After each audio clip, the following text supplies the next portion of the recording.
Up next, we head out and into the field for this update on the growing season. We turn now to my colleague from the Rural Radio Network. Here's Chad Moyer. For this week's In the Field update, we travel to northeast Nebraska, where we catch up with Jeff Baker, who farms between Pender and Walt Hill. It's been sunny and hot, and sometimes it rains a little bit, which I think is a pretty common issue around here. It's spotty. For the most part, I can't complain about how anything looks. I mean, we've been dry, we've been hot. To this point, though, it's been all right, and things look decent now. Emergence on most everything was, I won't say perfect, but it was good this year. Working with dry soil makes things a little easier that way, obviously. Kind of where we're sitting right now, I guess. Yep. So if you can, in the last 2 months, from planting until now, how much rain have you had? And is it rain that you think did really good? Do you think that it all soaked in, came slow enough that it is doing the crop good? For the most part, yeah. We're dry enough, anything soaks in to a certain degree right now. I know there have been spots around that have got the real heavy real fast. We had one early one that we got probably an inch in 10 minutes or something like that. But we haven't had any of the big out of control hail, wind, stuff like that. So no, everything's soaked in. It's all been helpful.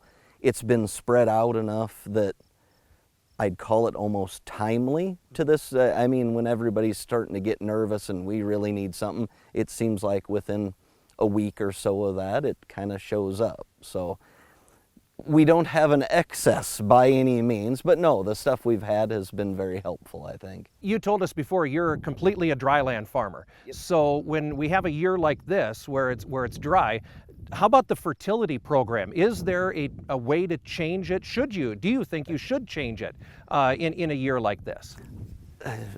That's a lot of good question there. As a dryland guy, you just wish you had a pivot on a year like this. But beyond that, fertility for me in 20-inch rows, I don't like going back out there a lot, especially in corn, because there's no good way to not run everything over. So I'm kind of front-loaded that way fertility-wise, so there's not a ton that I change.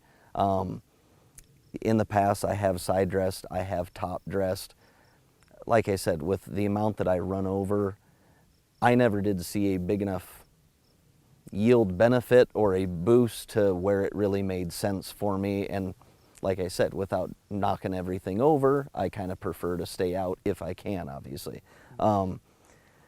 I've been told by a lot of guys, well, you want that side dress so you can kind of decide, if you want to put more or less when you go back out there nitrogen-wise.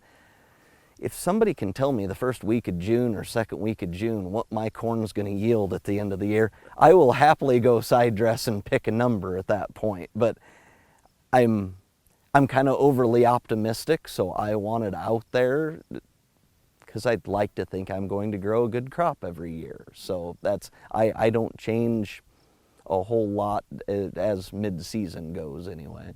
I guess the one thing I didn't ask you about was insects. Has there been any insects that have blown in or anything that you've noticed yet? I know we're still kind of mid-season. As of now, no. Everything's pretty clean that way. The corn, depending what we see here in the next week, it may very well have an insecticide go in with that fungicide shot.